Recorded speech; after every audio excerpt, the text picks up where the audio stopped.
Okay, this is the year. I'm deleting Instagram. I'm going to focus on my goals. I'm going to get my life together. Sound familiar? We all make these huge promises to ourselves, right? But then, a few weeks later, we're right back where we started, scrolling endlessly. And here's the thing you have to understand. This isn't about you lacking motivation or discipline. It's about something way, way bigger. And that quote, it just nails it. We've been convinced it's some kind of personal failing, but the truth is, we are living inside a system that is intentionally designed to get us hooked. From our phones to our food, we are generation addiction. So in this explainer, we're going to break down exactly how this system works, why it's so darn powerful, and maybe, just maybe, what we can actually do about it. All right, let's dive in. To really get what we're up against today, we need to look back a little. Because, addiction has always been around, but the version we're dealing with now, it's a completely different animal. Look, every generation has had its thing. For the boomers, it was a culture just soaked in tobacco and alcohol. Then you get Gen X, and they added the whole pharmaceutical boom to the mix. Pills to wake you up, pills to calm you down. Millennials, we were the hybrids. We had analog LAN parties fueled by energy drinks, but we also got the first taste of those early smartphones. And then you have Gen Z, the digital end boss. See, previous generations had to go find their fix, go to a bar, find a dealer, walk to a store. But for Gen Z, it's all right there, consolidated into one single device. The casino, the drugstore, the fast food joint, it's all in their pocket, 24/7. So that brings us to the psychological engine that makes this whole thing run. It's not just that this stuff is always available, it's that it has been expertly, brilliantly crafted to hijack the reward systems in our brains. So, what are the tricks? What are the mechanisms that make a simple app on your phone just as addictive as a slot machine in Vegas?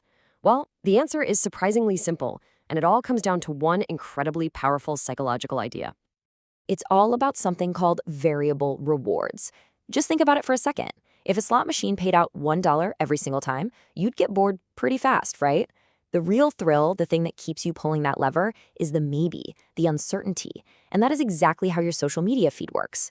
You might swipe through 9 totally boring videos, but that 10th one, it makes you laugh out loud. Your brain gets that little hit and goes, yes, that was awesome, let's do one more. And just like that, you look up and 3 hours have vanished. And this is what creates the powerful cycle you see here, the dopamine loop. It starts with an action. You swipe, you scroll, you click. That creates anticipation because you have no idea what reward is coming next. Then you get that potential reward, a like, a funny video, a message, and your brain releases a little hit of dopamine. That feels good, so it reinforces the behavior, driving the repetition that traps you in the loop, always chasing that next little hit. And let's be crystal clear about this. This is not an accident. It is a feature, not a bug. App designers are working with teams of psychologists who know exactly which buttons to push in your brain. That little red notification bubble, it's specifically designed to create a sense of urgency, even alarm. The pull to refresh motion, it literally mimics the lever of a slot machine. So when you think you're playing the game, you're actually being played. Your attention is the prize. So, how does this whole thing expand beyond just our social media apps? Well, these addictive mechanics have pretty much seeped into every corner of modern life, turning all these everyday activities into games that we just can't seem to stop playing. Just take gaming. It used to be this finite thing. You'd buy Super Mario, you'd play it, you'd beat it, the credits would roll, and that was it. It was over. But today, games never end. They're built as services with endless battle passes, daily login rewards, and weekly events designed to create FOMO, the fear of missing out. If you don't log in, you feel like you're falling behind.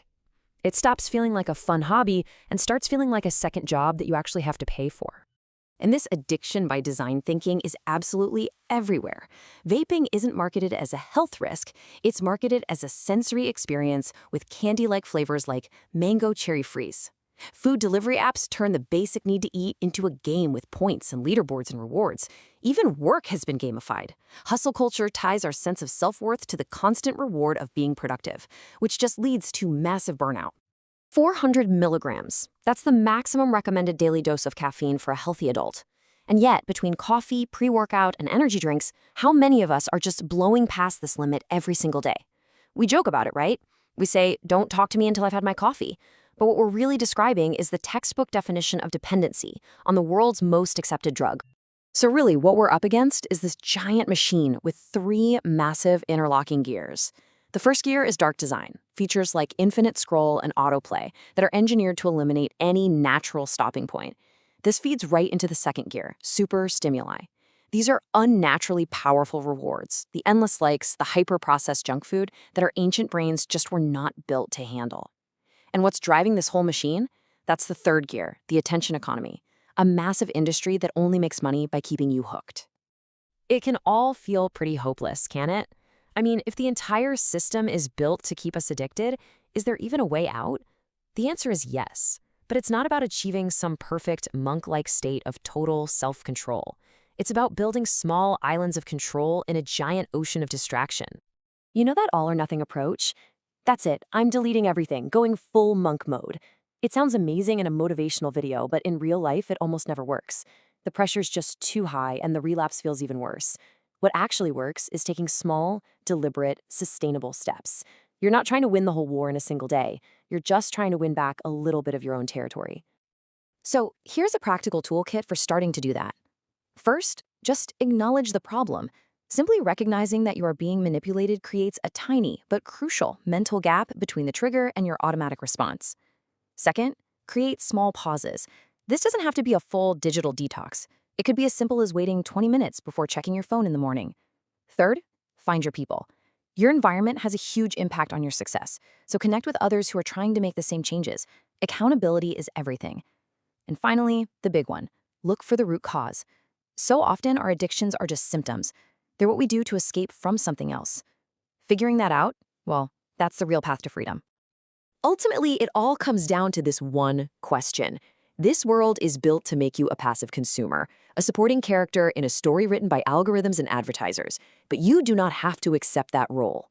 The rebellion doesn't have to be some grand gesture. Maybe it just starts tomorrow by waiting those 20 minutes before you pick up your phone. It's about taking back the script, one small choice at a time.